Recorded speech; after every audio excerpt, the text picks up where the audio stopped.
Hi guys, நான் உங்க நிவேதா பாரத். இந்த வீடியோல நாம என்ன பார்க்க போறோம்னு சொன்னா நான் எப்படி டெரகோட்டா ஜுவல்லரியை வந்து செய்யறதுக்கு கத்துக்கிட்டேன் அப்படிங்கறத பத்தி தான் நாம இந்த வீடியோல பார்க்க போறோம். ஓகே गाइस, என்னோட சேனல்ல இன்னொரு சேனல் இருக்கு. அதோட லிங்கை வந்து நான் டிஸ்கிரிப்ஷன்ல கொடுக்கிறேன். அதுல இருக்கிற வீடியோஸ் எல்லாம் உங்களுக்கு பிடிச்சிருந்துச்சு அப்படின்னு சொன்னா நீங்க அந்த சேனலையும் சப்ஸ்கிரைப் பண்ணிக்கோங்க. அந்த சேனல்ல எல்லாமே காமெடி வீடியோஸ் தான் இருக்கும். ஓகே गाइस, வாங்க இப்போ நம்ம வீடியோக்குள்ள போகலாம். வீடியோக்குள்ள போறதுக்கு முன்னாடி நீங்க இந்த சேனலை சப்ஸ்கிரைப் பண்ணலன்னா சப்ஸ்கிரைப் பண்ணிடுங்க. அப்படியே பக்கத்துல இருக்கிற பெல் ஐகானையும் கிளிக் பண்ணிடுங்க. அப்பதான் நான் உங்களுக்கு வீடியோ போடும்போதெல்லாம் நோட்டிஃபிகேஷன் வரும். ஓகே गाइस, வாங்க இப்போ நம்ம வீடியோக்குள்ள போகலாம். ஓகே गाइस, நான் எப்படி கத்துக்கிட்டேன் அப்படின்னு சொன்னா நான் வந்து எந்த கிளாஸ்க்கும் நான் போகவே இல்லை. இதை வந்து இப்படின்னு ஒரு ஜுவல்ஸ் இருக்கிறதே எனக்கு சுத்தமாக தெரியாது. நான் வந்து 2020 தான் என்னோட டிகிரியை வந்து கம்ப்ளீட் பண்ணேன். கிளே யூஸ் பண்ணி குக்கிங் செட்டெல்லாம் நிறைய செஞ்சுட்டு இருப்பேன். அப்போ வந்து அது ரொம்ப பிடிக்கும். எனக்கு வந்து சின்ன வயசுலேருந்தே அதில் ஒரு இன்ட்ரெஸ்ட் இருந்தது. அதுக்கப்புறம் விநாயகர் சதுர்த்தி வரும்போதெல்லாம் நான் வந்து விநாயகர் செய்வேன். ஃபஸ்ட்டு ஸ்டார்டிங்கில் குட்டி குட்டி விநாயகர் எல்லாம் செஞ்சுட்டு இருந்தேன். அதுக்கப்புறமா ஒரு பெரிய பெரிய விநாயகர் எல்லாம் செஞ்சுட்டு இருந்தேன். என்னோட சிஸ்டர் ஒருத்தர் பார்த்துட்டு வந்து டெரகோட்டா ஜுவல்ஸ் ட்ரை பண்ணி பாரு, உனக்கு நல்லா வரும் அப்படின்னு வந்து சொன்னாங்க. எனக்கு வந்து அதில் ஜுவல்ஸ் செய்கிறது எனக்கு சுத்தமாகவே தெரியாது. அதுக்கப்புறம் கூகுளில் பார்த்தேன், நிறைய டிசைன்ஸ் எல்லாம் வந்தது. இவ்வளோ அழகாக செய்கிறாங்க, நம்மளும் ட்ரை பண்ணலாம் அப்படின்னு சொல்லிட்டு தான் நான் ஸ்டார்ட் பண்ணேன். ஸ்டார்டிங்கில் எனக்கு சுத்தமாக வரவே இல்லை. அந்த கரெக்டான ஒரு ஃபினிஷிங்கே எனக்கு சுத்தமாக வரல. எனக்கு வந்து மேலே மேடும் பள்ளமாக அது ஒரு மாதிரி எனக்கு அது எப்படி பண்ணணும்னு தெரியல. அதுக்கப்புறமா தான் யூடியூப்பில் நிறைய வீடியோஸ் பார்த்தேன். அது வந்து கிளேல இருந்து ஸ்டோன்ஸ் எல்லாம் ரிமூவ் பண்ணிவிட்டு அதுக்கப்புறமா தான் செய்யவே ஸ்டார்ட் பண்ணுறாங்க. ஒருத்தர் ஒரு வீடியோஸ் போட்டிருந்தாங்க ஸ்டோன்ஸை வந்து ரிமூவ் பண்ணுறது. எனக்கு அதில் ஒரு மிஸ்டேக் வந்துட்டே இருந்தது நான் செய்யும்போது. அதுக்கப்புறம் லாஸ்ட்டாக எனக்கு கரெக்டான ஒரு பக்கம் வந்து அதில் வந்துருச்சு கிளேல. அதுக்கப்புறம் நான் செய்ய ஸ்டார்ட் பண்ணேன். எனக்கு ஃபினிஷிங்கே எனக்கு சுத்தமாக வரவே இல்லை. அதுக்கப்புறம் சரி அதை வந்து நம்ம பேக் பண்ணலாம் அப்படின்னு சொல்லிட்டு பேக் பண்ணால் ஒருத்தர் ஒரு மாதிரி அது அந்த வீடியோவும் நிறைய பேர் நிறைய டைப்பில் போட்டிருந்தாங்க. அது எனக்கு ஒருத்தர் பானையில் பண்ணியிருந்தாங்க. அந்த பானை என்கிட்ட இல்லை. அதுக்கப்புறம் மரத்தூள் யூஸ் பண்ணியிருந்தாங்க. எங்கள் யாரும் மர வேலை செய்கிறவங்க இல்லை, அதனால எனக்கு அதுவும் கிடைக்கல. அதுக்கப்புறம் தவுடு யூஸ் பண்ணியிருந்தாங்க. அது சரி அதை யூஸ் பண்ணி நம்ம பார்க்கலாம் அப்படின்னு சொல்லிட்டு என்கிட்ட வந்து அலுமினிய பாத்திரம் தான் இருந்துச்சு. சரி அதில் ட்ரை பண்ணலாம் அப்படின்னு சொல்லிட்டு தான் நான் ட்ரை பண்ணேன். ஃபஸ்ட் டைம் வந்து சின்ன டாலர் மட்டும்தான் நான் பேக் பண்ணேன். அது வந்து ஓரளவுக்கு எதுவும் வெடியாமல் உடையாமல் எனக்கு கரெக்டாக வந்தது. அதுக்கப்புறம் நான் சரி ஒரு பெரிய டிசைன் பண்ணலாம் அப்படின்னு சொல்லிட்டு நான் பண்ணேன். நிறைய பீட்ஸ் எல்லாம் சைடில் ஜாயின் ஆகி வர்ற மாதிரி ரொம்ப கிராண்டான ஒரு டிசைன். அது எனக்கு ஸ்டார்டிங்கில் ஃபஸ்ட்டு அதுதான் எனக்கு கரெக்டான ஒரு ஃபினிஷிங்கே எனக்கு வந்தது. அதை வந்து நான் பேக் பண்ணால் ஒரு கொஞ்ச நேரம் கழித்து போய் பார்த்தா எல்லாமே உடஞ்சிருச்சு. அந்த பீட்ஸ் எல்லாமே தனித்தனியாக போயிடுச்சு. அதுக்கப்புறம் எனக்கு என்ன பண்ணுறதுன்னு சுத்தமாக தெரியல. சரி ஏதோ ஒரு மிஸ்டேக் நடந்திருக்கு அப்படின்னு சொல்லிட்டு நான் பார்த்தா நான் வந்து அதுக்கு ஜாயின் பண்ணுறதுக்கு கொடுத்துருந்த அந்த கம்பி வந்து பிளாஸ்டிக் கோட்டிங் இருந்திருந்தது. நான் சொல்லியிருப்பேன் ஃபஸ்ட்டு வீடியோவில் நான் சொல்லியிருப்பேன் அது எதுக்கு யூஸ் பண்ணுறது அப்படின்ட்டு. ஆனால் நான் வந்து அதை ஜாயின் பண்ணுறதுக்கு யூஸ் பண்ணிட்டேன். அது வந்து என்ன ஆச்சுன்னா பிளாஸ்டிக் வந்து சுருங்கி மொத்தமே தனித்தனியாக வந்துருச்சு. அதுக்கப்புறமா நான் வந்து நெருப்பில் வச்சு பார்த்தா அது அப்படியே மெல்ட் ஆகி தனியாக வந்துடுது. அதுக்கப்புறமா தான் தெரிஞ்சது, இதில் பண்ணக்கூடாது, நம்ம வந்து கம்பி யூஸ் பண்ணலாம் அப்படின்னு சொல்லி நான் வந்து அப்புறமா கட்டுக்கம்பி யூஸ் பண்ணேன். கட்டுக்கம்பி வந்து அப்படியே பெருசாக தெரிஞ்சது. சரி இது என்ன பண்ணுறது தெரியல. ஒரு சில ஜுவல்ஸ் எல்லாம் அப்படியே பண்ணிட்டேன் நான். அதுக்கப்புறமா தான் அந்த கம்பி வந்து மெலிசாக வருது, நம்மளுக்கு 0.4 mm வருது அப்படின்னு அப்புறமா தான் எனக்கு தெரிஞ்சுது. அதுக்கப்புறமா தான் நான் அந்த கம்பி யூஸ் பண்ண ஸ்டார்ட் பண்ணேன். அதில் வந்து ஜிமிக்கிக்கு பீட்ஸ் எல்லாம் தொங்க விடுறது அதெல்லாம் நான் அதில் பண்ணேன். அதுக்கப்புறமா வந்து பெயிண்ட் வந்து எனக்கு கோல்டு எல்லா கலருமே ஓகே தான். ஆனால் இந்த கோல்டு கலர் மட்டும் எனக்கு சுத்தமாக செட் ஆகலை. ஒரு ஜுவல்ஸும் நான் டிசைன் பார்க்கும்போதும் ஒன்று ஒரு கலரில் இருக்குது. அந்த கோல்டு கலர் எப்படி கொண்டு வரணும் அப்படிங்கிறது எனக்கு தெரியல. அவங்க சொல்கிற கலர் எல்லாம் நம்மளால் வாங்கக்கூடிய ரேட்லேயே இல்லை. ஒன்று 300 400 ஒரு டியூப்மே அப்படி ரேட்டில் இருந்தது. நம்ம சிம்பிளாக ஸ்டார்ட் பண்ணுறதுக்காக நம்மளுக்கு எந்த பெயிண்ட்டு செட் ஆகும் அப்படின்னு பார்த்தா எதுவுமே செட்டே ஆகிற மாதிரி இல்லை. நானும் நிறைய பிராண்டு நான் வாங்கி பார்த்தேன். எதுவுமே கலர் வந்து எனக்கு சாட்டிஸ்ஃபேக்ஷனாகவே இல்லை சுத்தமாக. சரின்னு சொல்லி நிறைய பெயிண்ட் நான் வாங்கி யூஸ் பண்ணி பார்த்துட்டு அது அப்படியே தான் இப்போது வச்சிட்ருக்கேன். அதனால் நான் இப்போ வந்து லாஸ்ட்டாக ஒரு பெயிண்ட் வாங்கினேன். உங்களுக்கு வீடியோவில் ஃபஸ்ட்டு கிளாஸில் வந்து நான் போட்டிருப்பேன். அந்த பெயிண்ட் தான் நான் இப்போ வந்து கண்டினியூவாக நான் யூஸ் பண்ணிகிட்ருக்கேன். அது வந்து எனக்கு கரெக்டாக சாட்டிஸ்ஃபேக்ஷனாக இருக்குது.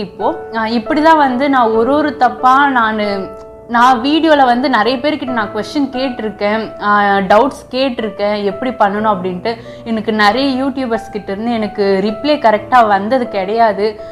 நிறைய பார்த்துட்டு அப்படியே போயிடுவாங்க. எனக்கு அதனாலே நான் சரி வேணாம், இதுக்கு மேலே கேட்க வேண்டாம், நம்ம வரலாம் அப்படின்னு சொல்லிட்டு தான் நான் ஒன்றும் நான் மிஸ்டேக் பண்ணி நான் அதிலேருந்து கற்றுக்கிட்டு தான் இந்த ஒரு மார்க்கெட்டிங்கும் நான் பண்ணிகிட்ருக்கேன். நீங்கள் இந்த வீடியோ பார்த்துட்டு இருக்கிறவங்களுக்கு யாருக்காச்சும் ரீசேல் பண்ண யாருக்காச்சும் ஆசை இருக்குது அப்படின்னு சொன்னால் என்னை வந்து கமெண்ட்டில் கேளுங்க. நான் வந்து உங்களுக்கு ப்ராடக்ட்ஸை வந்து ரீசேல் ரேட்டுக்கு வந்து உங்களுக்கு நான் கொடுக்குறேன். நான் ரீசேலும் பண்ணிட்டு தான் இருக்கேன். உங்களுக்கு வேணும் அப்படின்னு சொன்னால் நீங்கள் வந்து கீழே கமெண்ட்டில் சொல்லுங்கள். வந்து நான் இதுக்கு எவ்வளோ இன்வெஸ்ட் பண்ணேன் அப்படின்னு பார்த்தீங்கன்னா, மொத்தமாக சேர்த்து குட்டி நான் வந்து எப்படின்னு சொன்னால், பிஸ்னஸ் பண்ணுற ஆசை இருக்குது அப்படின்னு சொன்னால் நீங்கள் வந்து ஒரு நோட்டு குட்டியாக ஒரு புக் எடுத்துக்கோங்க. அதில் வந்து நீங்கள் எவ்வளோலாம் நீங்கள் இன்வெஸ்ட் பண்ணுறீங்க அது ஃபுல்லாகவே நீங்கள் எழுதிக்கோங்க. நான் வந்து ஒரு 10 ரூபீஸ் 5 ரூபீஸ் ஏதாச்சும் நான் டேப் வாங்கினா கூட அதை வந்து நான் எழுதி வச்சிருவேன். அப்படி நான் கேல்குலேட் பண்ணி இன்னைக்கு வரைக்கும் அப்படின்னு பார்த்தீங்கன்னா நான் வந்து 7000 ருபீஸ் தான் நான் வந்து மொத்த ப்ராடக்ட்டுமே நான் 7000 ருபீஸ்க்கு நான் வாங்கியிருக்கேன். நான் வந்து இந்த 6 மந்த்தில் நான் வந்து 7000 ருபீஸ் நான் வந்து இன்வெஸ்ட் பண்ணியிருக்கேன் எல்லா ப்ராடக்ட்ஸுமே. இப்போ வந்து என்கிட்ட இன்னும் வந்து ஒரு 6 மந்த்துக்கு செய்யறதுக்கான ப்ராடக்ட்ஸ் வந்து என்கிட்ட இருக்குது. அவ்வளோ ப்ராடக்ட்ஸ் வந்து நம்மளுக்கு வந்து 7000 ருபீஸ்க்குள்ளேயே நம்மளுக்கு வந்துடும். அதனால் வந்து அதுவே நம்மளுக்கு போதுமானதாக இருக்குது. இன்னும் என்னால் வந்து ஒரு 6 to 7 மந்த்துக்கு வந்து நான் இதில் ஜுவல்ஸை வந்து செய்ய முடியும். அந்த அளவுக்கு என்கிட்ட ப்ராடக்ட்ஸ் வந்து நான் வச்சிட்ருக்கேன். எனக்கு வந்து நிறைய ஆர்டர்ஸும் வந்துட்டுருக்கு. நம்ம ஊர் சுற்றி இருக்கிறவங்க சென்னையில், பெங்களூரில், அதுக்கப்புறம் மும்பை சைடில் இருந்து கூட நிறைய ஆர்டர்ஸ் வருது. வெளியூரில் இருந்தெல்லாம் நிறைய ஆர்டர்ஸ் வருது. நான் வந்து ஆன்லைன்லேயே நிறைய சேல் பண்ணுறேன். ஃப்ரீ டெலிவரின்னு தான் நான் சொல்லியிருக்கேன். எல்லாருக்குமே ஃப்ரீ டெலிவரி தான். நம்ம வந்து இன்வெஸ்ட் பண்ணுற அமௌண்ட் வந்து ரொம்பவே கம்மி. நம்மளுக்கு வந்து ப்ராஃபிட் வந்து அதிகமாக வரும். ஏன்னு சொன்னால் நம்ம வந்து இதில் நம்மளோட ஒர்க்கு தான், நம்ம டைம் ஸ்பெண்ட் பண்ணி நாம் செய்கிற ஒர்க் தான் இது ஃபுல்லாகவே. அதனால் வந்து நம்மளுக்கு இதில் ரொம்ப பெனிஃபிட் இருக்குது. நீங்களும் ஒரு பிஸ்னஸ் பண்ணணுன்னா நீங்கள் வந்து செய்யுங்க. இப்போ வந்து நீங்கள் ஒரு ஜுவல்லரி பண்ணும்போது உங்களுக்கு ஃபினிஷிங் சரியாக வரல அப்படின்னு சொல்லிட்டு நீங்கள் அப்படியே விட்டுறாதீங்க.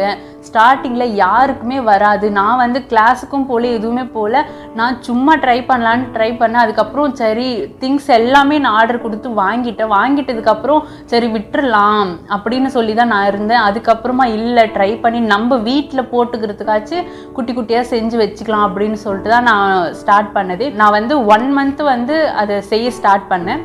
1 மந்த்துக்கு அப்புறமா நான் வந்து மார்க்கெட்டிங் பண்ண ஸ்டார்ட் பண்ணேன். அது வந்து எனக்கு ஒரு 6 மந்த் ஆயிடுச்சு நான் செய்ய ஸ்டார்ட் பண்ணி. இப்போ வந்து நிறைய ஆர்டர் வருது, நிறைய நான் செஞ்சிட்ருக்கேன், நல்ல ப்ராஃபிட் வருது. அதனால் நீங்களும் உங்களுக்கு வரலை, எனக்கு பெயிண்ட் பண்ண தெரியல அப்படின்னு எதுவுமே விட்டுறாதீங்க. நம்ம செய்ய தான் வந்து நம்மளுக்கு ஒரு கரெக்டான ஒரு ஃபினிஷிங்கே நம்மளுக்கு வரும். அதனால் நீங்கள் விட்டுறாதீங்க, ட்ரை பண்ணுங்கள். குட்டி ஜுவல்லரி பண்ண ஸ்டார்ட் பண்ணுங்கள், உங்களுக்கே ஈஸியாக இருக்கும். நான் வந்து நிறைய யூடியூபர்ஸ் கிட்ட வந்து டெரகோட்டா ஜுவல்லரி மேக் பண்ணுறதுக்கு டவுட்ஸ் எல்லாம் நிறைய கேட்டிருந்தேன். யாருமே எனக்கு ரிப்ளை பண்ணலை. ஆனால் நான் வந்து உங்களுக்கு எந்த டவுட்ஸ் இருந்தாலும் என்கிட்ட கேளுங்க, உங்களுக்கு வந்து நான் கிளாரிஃபை பண்ணி விடுறேன். எந்த டவுட் இருந்தாலும் கீழே கமெண்ட்டில் கேளுங்க. உங்களுக்கு அது தனியாக வீடியோவாக கூட நான் போடுறேன்.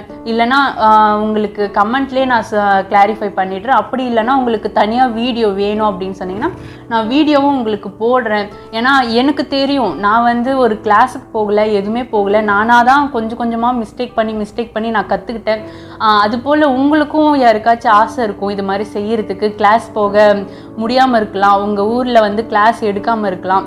அதனால் உங்களுக்கு எந்த டவுட்ஸ் இருந்தாலும் கீழே கேளுங்க, நான் வந்து உங்களுக்கு கிளாரிஃபை பண்ணுறேன். வீடியோ வந்து உங்கள் ஃப்ரெண்ட்ஸுக்கும் ஷேர் பண்ணுங்கள், எப்படி மேக் பண்ணணும் ஜுவல்லரியை வந்து அப்படின்னு சொல்லிட்டு நான் அனுபவப்பட்டு என்னென்னலாம் நான் கற்றுக்கிட்டேன் இந்த ஜுவல்லரி பண்ணுறதுக்கு அப்படிங்கிறத வந்து நான் வந்து ஈஸியான மெத்தடில் வந்து எப்படி பண்ணுறது அப்படிங்கிறத தான் நான் இந்த கிளாஸ்லலாம் சொல்லிகிட்ருக்கேன். கிளாஸ் 1லேருந்து பார்த்தா உங்களுக்கு வந்து ஈஸியாக புரியும். நீங்கள் வந்து என்னோடய சேனலில் போய் பாருங்கள். கிளாஸ் 1லேருந்து உங்களுக்கு வந்து ஒரு ஐடியா கிடைக்கும் எப்படி மேக் பண்ணுறது அப்படின்னு சொல்லிட்டு. வேறு ஏதாவது உங்களுக்கு டவுட் இருந்தாலும் கேளுங்க, நான் வந்து உங்களுக்கு கிளாரிஃபை பண்ணி விடுறேன். நான் வந்து யூடியூப்பில் டெரகோட்டா ஜுவல்லரி செய்கிறதுக்கு என்ன மெட்டீரியல்ஸ் எல்லாம் யூஸ் ஆகுது, என்னெல்லாம் திங்ஸ் வேணும் அப்படின்னு சொல்லிட்டு நிறைய நான் வீடியோஸ் பார்த்துருக்கேன். அதில் நிறைய சொல்லியிருக்காங்க. அது எல்லாத்தையுமே நான் வாங்கிட்டு நிறைய மெட்டீரியல்ஸ் வந்து நான் யூஸ் பண்ணாமல் அப்படியே தான் நான் வச்சிட்ருக்கேன். அதை வந்து யூஸ் பண்ணவே இல்லை. நான் உங்களுக்கு ஃபஸ்ட்டு வீடியோவில் நான் போட்டிருப்பேன் எதெல்லாம் முக்கியமாக வேணும் அப்படின்னு சொல்லிட்டு. இப்போ புதுசாக ஸ்டார்ட் பண்ணுறேன் அப்படின்னு சொல்கிறவங்களுக்கு முக்கியமான மெட்டீரியல்ஸ் இது மட்டும் இருந்தால் போதும் அப்படிங்கிற மெட்டீரியல்ஸ் வந்து உங்களுக்கு வேணும் அப்படின்னு சொன்னால் என்கிட்ட கமெண்ட்டில் கேளுங்க. நான் வந்து இம்பார்ட்டண்ட் மெட்டீரியல்ஸ் மட்டும் நான் ஒரு தனியாக ஒரு வீடியோ போடுறேன். அது மட்டும் இருந்தாவே உங்களுக்கு போதும் ஸ்டார்டிங்கில் வந்து நாம் கற்றுக்கிறதுக்கு. உங்களுக்கு ஏதாவது டவுட்ஸ் இருந்தால் தயங்காமல் கேளுங்க. நான் வந்து உங்களுக்கு வீடியோவாக கூட அது நான் போடுறேன். அப்படி இல்லை கமெண்ட்லேயே சொல்ல முடியும்னா நான் உங்களுக்கு கமெண்ட்டில் கூட நான் உங்களுக்கு சொல்கிறேன். உங்கள் ஃப்ரெண்ட்ஸுக்கும் ஷேர் பண்ணுங்கள், அவங்களுக்கும் ரொம்ப யூஸ்ஃபுல்லாக இருக்கும். நிறைய இப்போ வந்து நம்ம டெரகோட்டா மட்டும் செய்யாமல் நம்ம கற்றுக்கக்கூடிய நிறைய விஷயம் இருக்குது. அது கற்றுக்கிட்டோம் அப்படின்னா நெக்ஸ்ட்டு கற்றுக்கிட்டே போகணும். இன்னும் நிறைய நம்ம ஷேர் பண்ணலாம். கிஃப்ட் பண்ணுறது, க்ரீட்டிங் கார்டு பண்ணுறது, சாக்லேட் கிஃப்ட் பாக்ஸ் எப்படி பண்ணுறது, அதுக்கப்புறம் வீட்டுக்கு தேவையான குட்டி குட்டி டெக்கரேஷன் பொருளெல்லாம் எப்படி பண்ணுறது, அது எல்லாத்தையுமே நம்ம வந்து போடலாம். இதுக்கு மேலே உங்களுக்கு வேறு ஏதாவது வேணும், எனக்கு இது எப்படி பண்ணுறதுன்னு எனக்கு செஞ்சு காட்டுங்க அப்படின்னு சொன்னாலும் அந்த வீடியோவும் நான் உங்களுக்காக போடுறேன். எனக்கு வந்து கமெண்ட்டில் வந்து ஜிமிக்கி எப்படி பண்ணணும் அப்படின்னு சொல்லிட்டு வீடியோ போடுங்க அப்படின்னு சொல்லி கேட்டிருந்தாங்க. நான் வந்து அதை வந்து நெக்ஸ்ட் வீடியோவில் ஜிமிக்கி பண்ணுறது எப்படின்னு நான் போடுறேன். அதுக்கப்புறம் கட்டுக்கம்பி எப்படி யூஸ் பண்ணணும் அப்படின்னு சொல்லி கேட்டிருந்தாங்க. அதுவும் நான் நெக்ஸ்ட் வீடியோவில் பார்க்கலாம். ஜிமிக்கிக்கு தான் வந்து நம்ம கட்டுக்கம்பி யூஸ் பண்ணுவோம். அதுக்கப்புறம் எந்த இடத்துலலாம் நம்ம கட்டுக்கம்பி யூஸ் பண்ணணும் அப்படின்னு சொல்லிட்டு நான் நெக்ஸ்ட் வீடியோவில் கண்டிப்பாக சொல்கிறேன். ஓகே கைஸ், இந்த வீடியோ உங்களுக்கு பிடிச்சிருந்துச்சுன்னா லைக் பண்ணுங்கள், உங்கள் ஃப்ரெண்ட்ஸுக்கு ஷேர் பண்ணுங்கள். உங்களுக்கு ஏதாவது டவுட்ஸ் இருக்குது அப்படின்னு சொன்னால் கீழே கமெண்ட் பண்ணுங்கள், நான் உங்களுக்கு வந்து கிளாரிஃபை பண்ணி விடுறேன். ஓகே கைஸ், இது வரைக்கும் என் வீடியோ பார்த்தவங்க எல்லாருக்கும் தேங்க்யூ, பாய்.